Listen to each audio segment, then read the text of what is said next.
Muy buenas noches, tengan todos. Gracias damos una vez más por esta oportunidad que siempre tenemos de analizar la palabra de Dios y de estudiar este libro que es bien bonito, este libro de los Hechos de los Apóstoles, bastante sencillo y que al mismo tiempo nos va enseñando un montón de cosas, ¿no? Nos habíamos quedado con el apóstol Pablo allá en la ciudad de Cesarea Marítima, está a la orilla del mar, ¿no?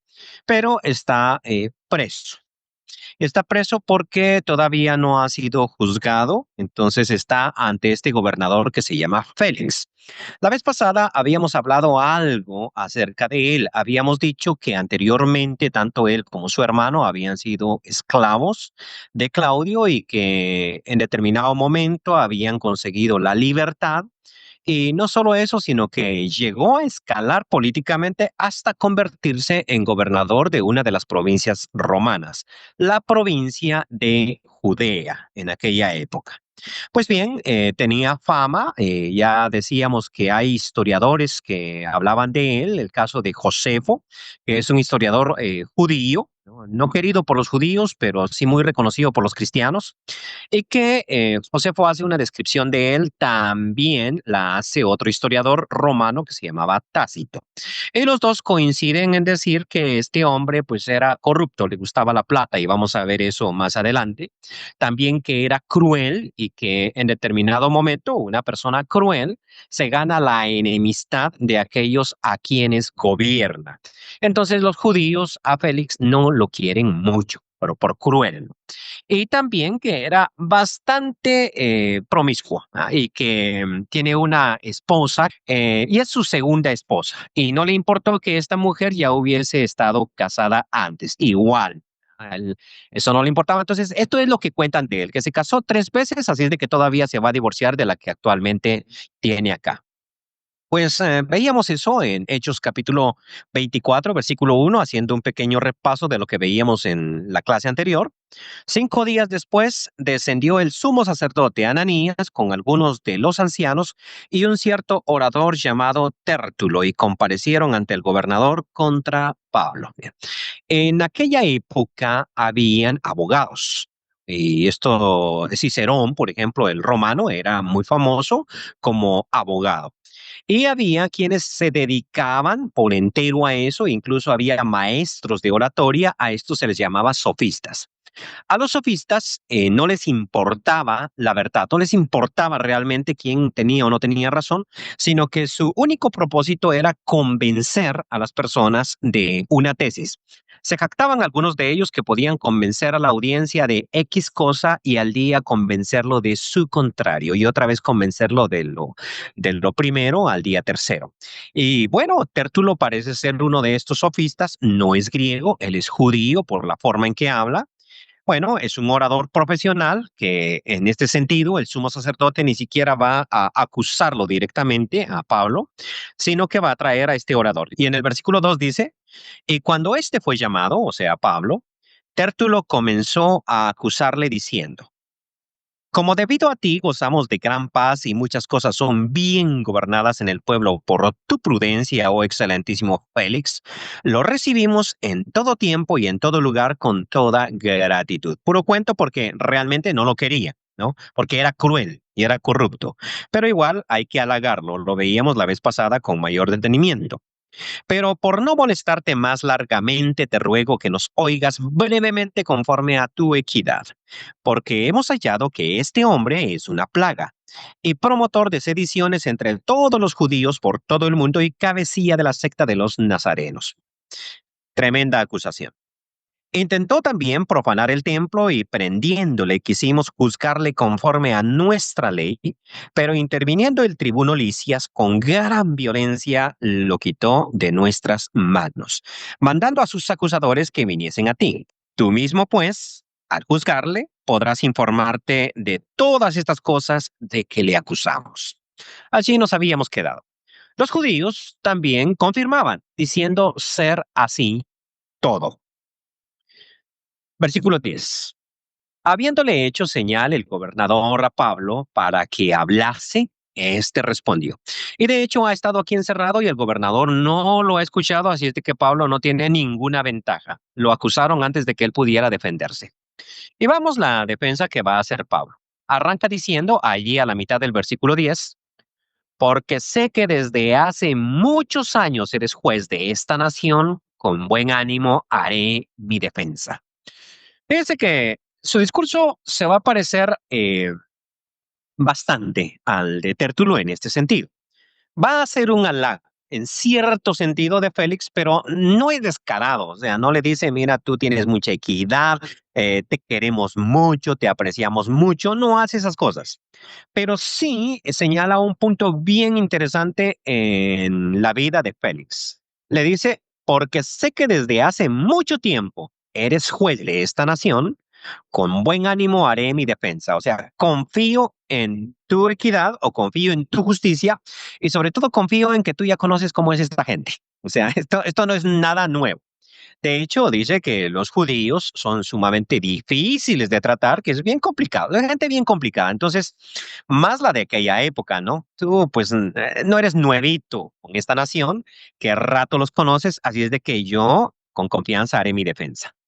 Como tú puedes cerciorarte, sí, puedes investigar, no hace más de 12 días que subí a adorar a Jerusalén.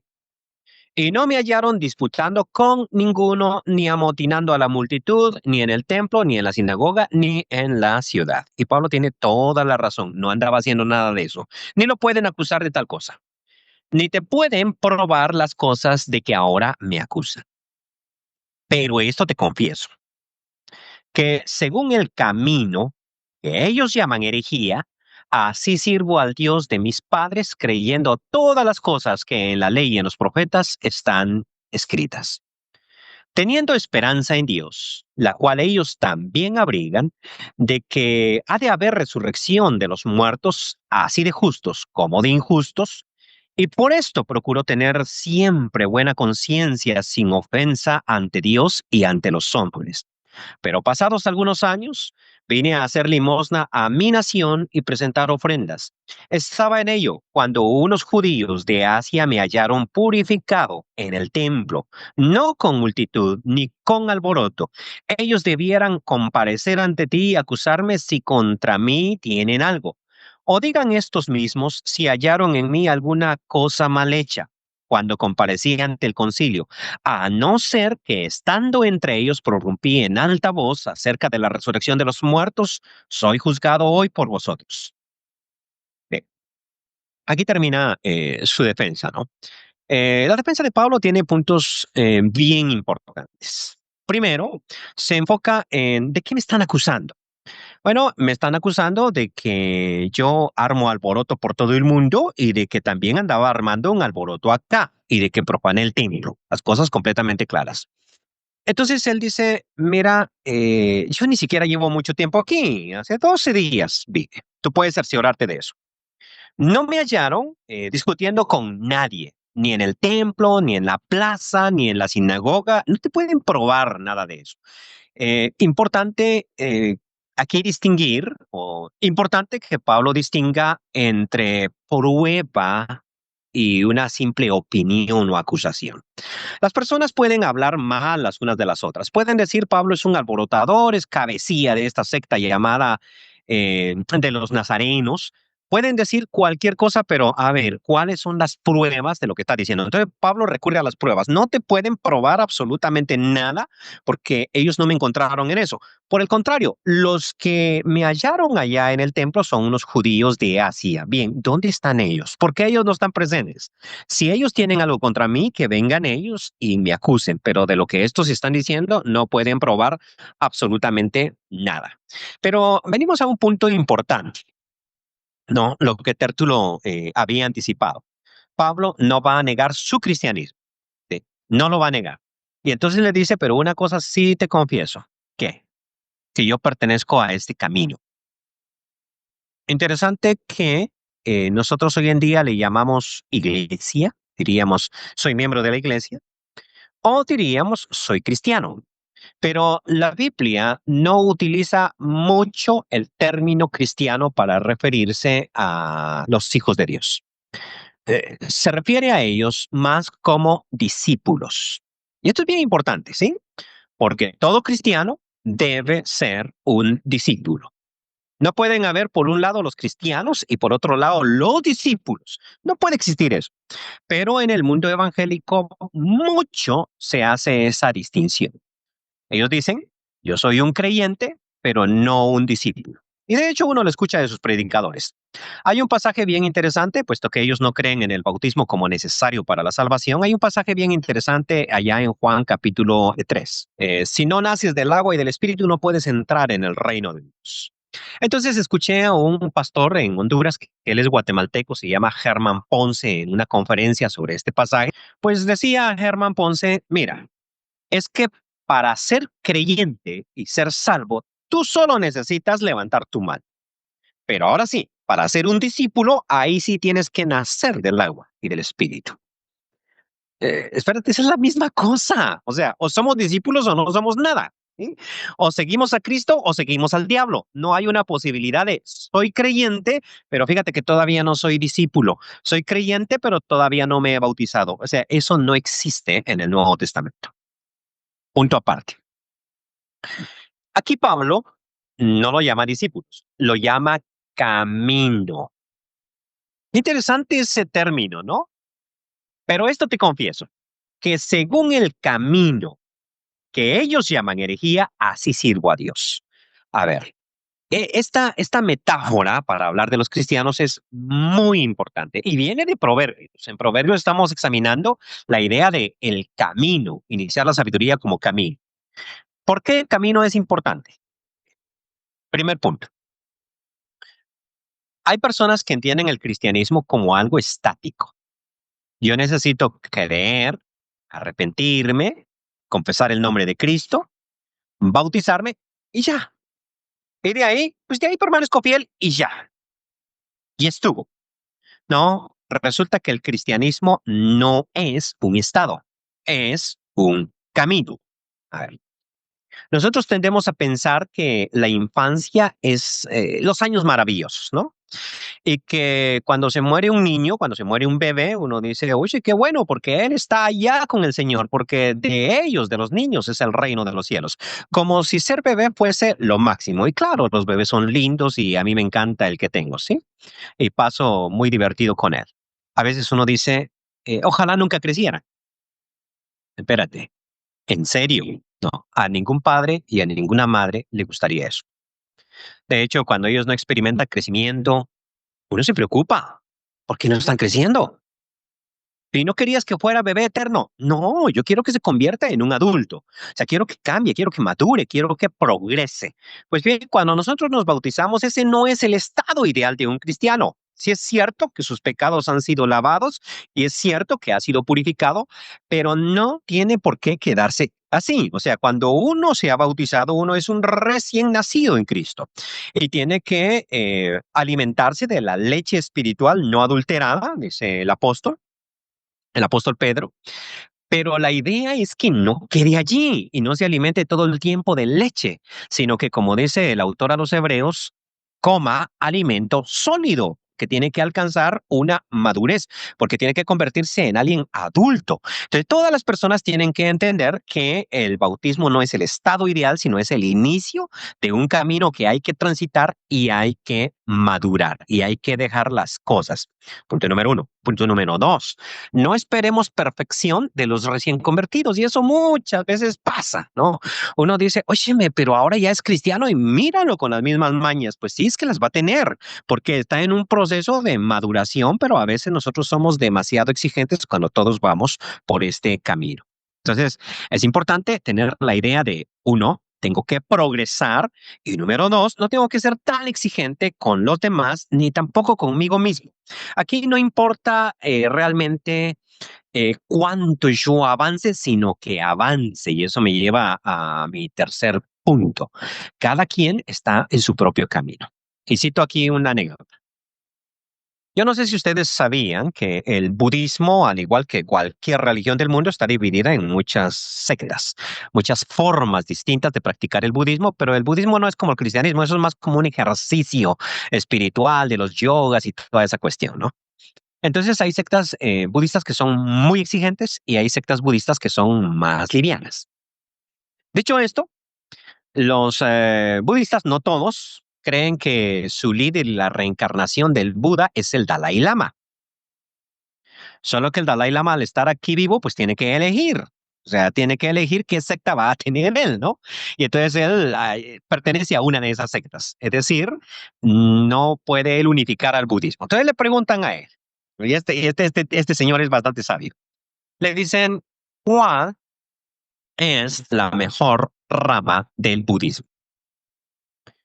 Híjole, si él dice de la que él pertenece, tiene problemas con todas aquellas a las que él no pertenece. Y si señala a otra, entonces le van a preguntar, ¿y tú por qué no te haces de ellos entonces? Y el hombre es pilas, ¿no? Y dice él, realmente eso depende de las personas. A ver, supongamos que hay una montaña ahí arriba y hay muchos caminos. Hay un camino que sube directo. Hay una gradería. Y también hay un camino que va dando vueltas. Bueno, y usted me pregunta, ¿por qué camino subo? Depende de su consistencia física. Si usted es atleta, suba derechito, ¿no? Y si usted tiene muy buenas rodillas, suba por las gradas. Pero si usted está gordito, no tiene buena consistencia física, se asfixia, pues agarre el camino largo. Si hay muchos budismos para los muchos tipos de personas que existen. Oye, qué inteligente, ¿no? Qué inteligente para salir del impasse. Pues voy a decir algo parecido. Y yo no creo que haya muchos caminos para ir al cielo. Jesucristo dijo, yo soy el camino, yo soy la verdad y yo soy la vida. O sea, aquí el Dalai Lama se equivoca. Hay un solo camino.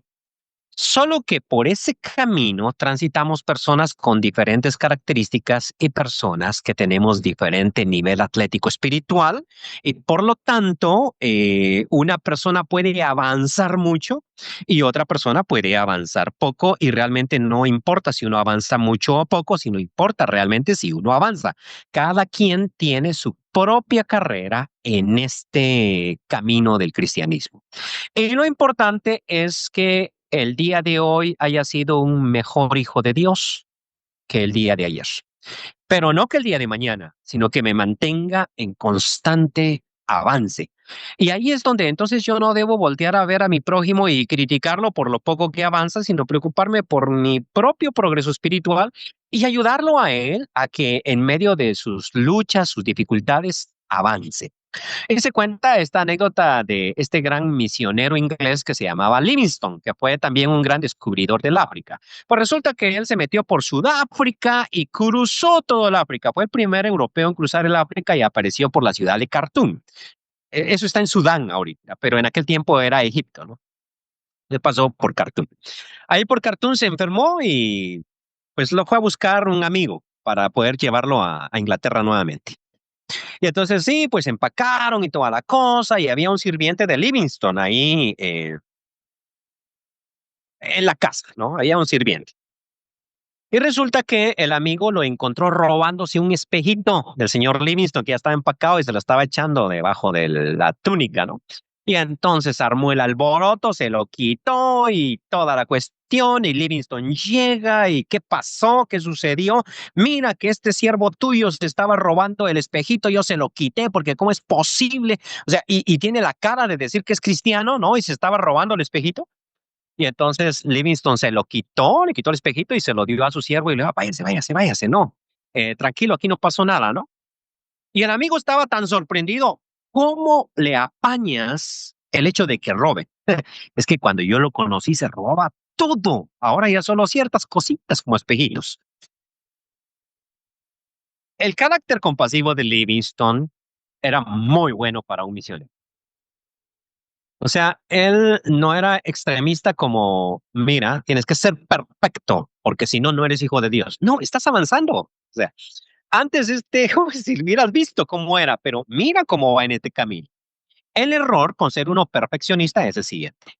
Perfecto no hay nadie. Todos nos estamos perfeccionando. Y claro que hay ciertos pecados que es fácil notar y hay otros que son más difíciles. Lo más terrible para la situación espiritual es no notarlos, porque uno jamás va a sanar de una situación espiritual que uno no es capaz de reconocer. Y allí cuando uno es compasivo con las demás personas y dice, él va avanzando, ella va avanzando, hoy es mejor que ayer, es que uno puede también verse a sí mismo y decir, yo tengo mis defectos y a pesar de mis defectos voy avanzando. Pues bien, Pablo dice, el cristianismo es un camino, es un camino. y yo pertenezco a este camino.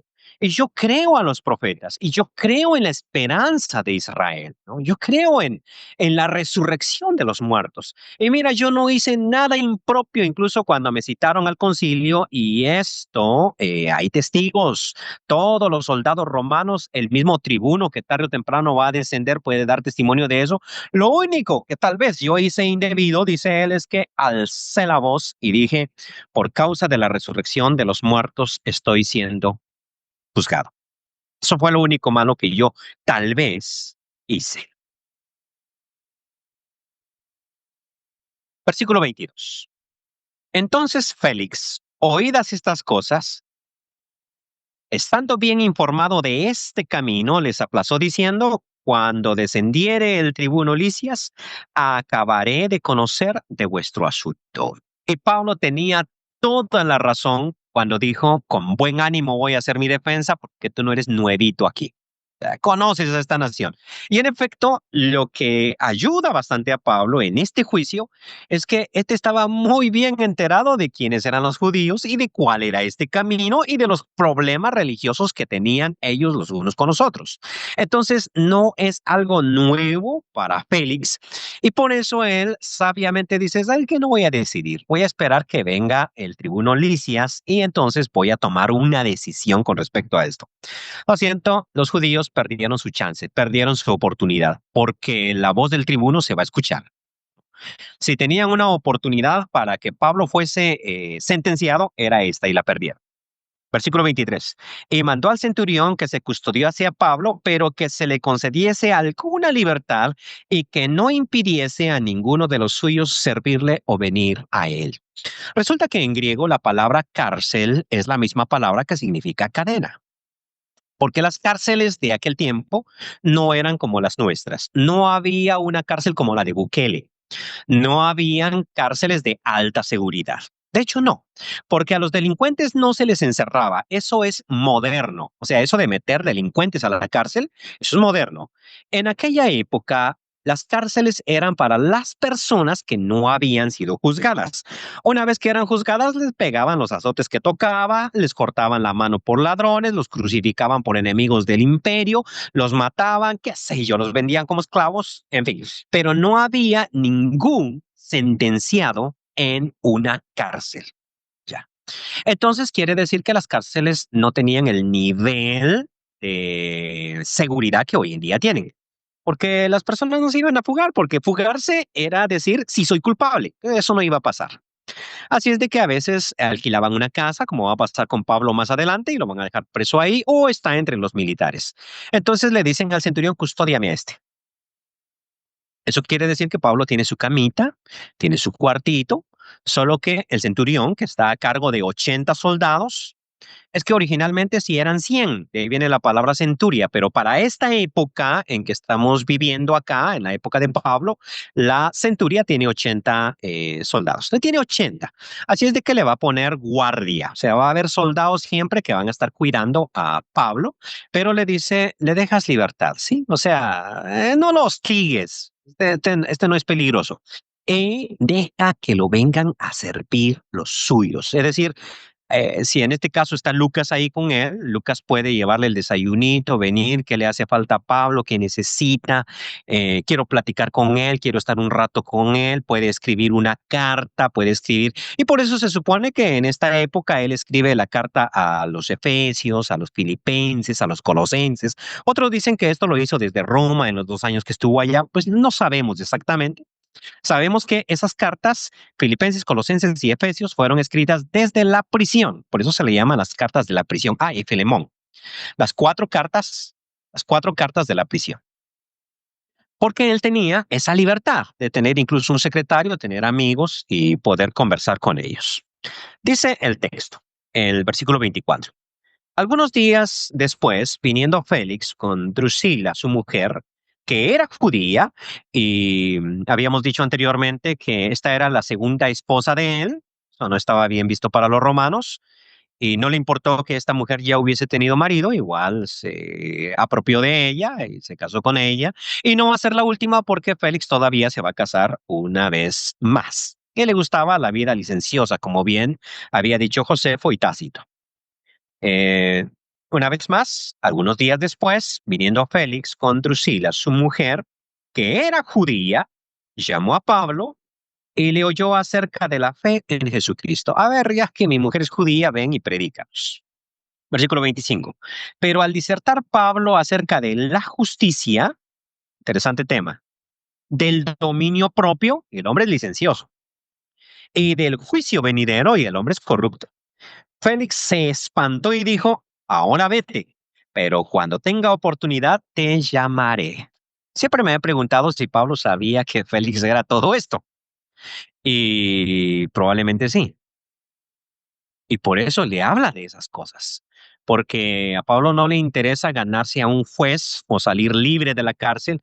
A él le interesa ganarse a un alma para Cristo, pero ganársela bien y no falsearle el evangelio y presentarle, mira, Jesucristo te ama, solo levanta tu mano y ya estuvo. Solo cree en el Señor Jesucristo y ya estuvo. Sino que le habla de la justicia, que Dios será juez, le habla del dominio propio, le habla del juicio venidero, le dice lo que Félix necesita escuchar.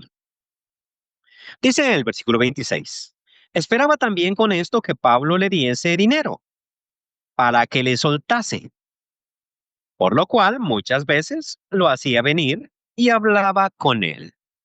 Perdió. Pablo no le va a ofrecer el dinero, por el contrario, le hablaba de la justicia, le hablaba del dominio propio, o sea, no puedes beber como loco, no puedes descontrolarte, tienes que tener un control, un dominio de tu propio cuerpo, dominio de tu sexualidad, que él era licencioso, y le hablaba del juicio venidero, vas a entregar cuentas de todo, incluso del soborno que me estás pidiendo. Bueno, no se lo decía así, pero se lo daba a entender, ¿no? Y entonces lo hacía venir y cuando tocaba esos temas, mejor vete, pero al cabo de 2 años, uy, y yo que me desespero por estar aquí encerradito en este cuartito.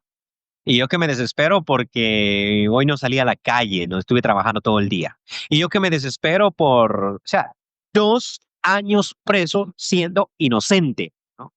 2 años en que el juez me está invocando de que le ofrezca algo. Me está implicando de que, ay, tan fácil sería para mí, yo quisiera, ¿no? Como cuando me paró el policía allá en Tegucigalpa y me dice, ¿sabe lo que venía haciendo? Sí. ¿Qué? Dice, venía en doble fila. Sabe que lo tengo que multar. Sí. Ay, me dicen, yo no quisiera hacerlo. Ah, pues no lo haga. Y entonces se echa una carcajada, ¿no? Y me dice, pero tengo que hacerlo. Ah, pues hágalo. Si hubiera alguna forma de arreglar esto. Sí, le digo, ¿cuál? Entrégueme mi licencia. Y entonces él se rió, me entregó la licencia y me dijo, váyase. Me dejó ir gratis, pero no lo iba a sobornar. O sea, eso no iba a pasar. Claro, muchas veces uno dice, oye, no seas estricto. No, es que hay que tener un dominio propio, hay que tener la cuestión de justicia y también hay un juicio venidero y yo tengo que ser consecuente con mis creencias. Así que yo no lo iba a hacer. Y no juzgo a quien en un momento de necesidad haga tal o cual cosa, que lo juzgue Dios. O sea, Dios es el juez de vivos y de muertos. Yo sigo mi camino, ¿sí? Y entonces Pablo no lo va a sobornar, ¿no? Incluso Pablo ya sabe que tiene que dar testimonio en Roma. Pero al cabo de 2 años, dice el versículo 27, recibió Félix por sucesor a Poncio Festo. Y esta es la historia que vamos a ver dentro de 8 días. Y queriendo Félix congraciarse con los judíos, dejó preso a Pablo. Espérate, congraciarse. Es que los judíos no lo querían. Y los judíos mandaron una embajada a Roma a quejarse de Félix. Pero no a quejarse de que tiene preso a Pablo. No, no fue esa su queja. O de que no nos deja matar a Pablo. No, no fue esa su queja. Sino a quejarse de que era cruel y corrupto. Y eso es serio en el mundo romano. Si él es encontrado culpable de eso, lo van a matar. Lo matan, pena de muerte. Así es de que él sabe que los judíos mandaron una embajada a Roma y de que lo están acusando de eso. Y luego desde Roma le mandan a un sucesor, a Poncio Festo, significa te van a juzgar, ¿sí? Y te están llamando que llegues a Roma. Bueno, una buena forma de salvar el pellejo, o sea, entendamos lo que él está haciendo. Él dice, si yo dejo preso a Pablo y los judíos pueden seguirlo acusando, ellos van a quererme, ¿no? Pero ya lo dijo Maquiavel, si vas a ser malo, el pueblo a que gobiernas, hazlo de un solo, para que les duela de un solo y lo olviden pronto. Y si vas a ser bueno, hazlo de poquitos, para que siempre te vayan recordando. O sea, si tienes que actuar cruelmente, hazlo de una, pero no de a poquitos. Los vas a cansar. Y si les vas a dar cariñito y todo eso, no lo hagas de una porque se les olvida pronto. Hazlo de a poquitos. Bueno, lamentablemente, Félix no había leído ese famoso libro de Maquiavelo que se llama El Príncipe y lo hizo al revés. O sea, fue malo con ellos, fue cruel con ellos, fue corrupto con ellos por todo este tiempo y ya cuando está siendo acusado, ahora sí voy a ser bueno con ellos y le voy a dejar a Pablo preso. Pues no le sirvió, igual lo acusaron, igual salió culpable y le quitaron todos los privilegios y lo iban a matar. Pero recordemos que tenía a un hermano que había sido también esclavo con él, pues este hermano estaba muy bien colado en el gobierno de Claudio y por su hermano salvó la vida. Y le quedó todo el tiempito para casarse nuevamente, ¿no? Con otra mujer. Y esta que tenemos aquí, pues murió en la erupción de Pompeya. Así terminó su vida Drusila, por allá por Pompeya. Bueno, esta es la historia y aquí nos quedamos por hoy. La próxima semana ya veremos cómo Pablo se enfrenta a otro juicio después de 2 años de estar preso y cómo al no ver salida tiene que apelar al César. Y en su momento hablaremos de eso. Es todo por hoy. Que el Señor los bendiga.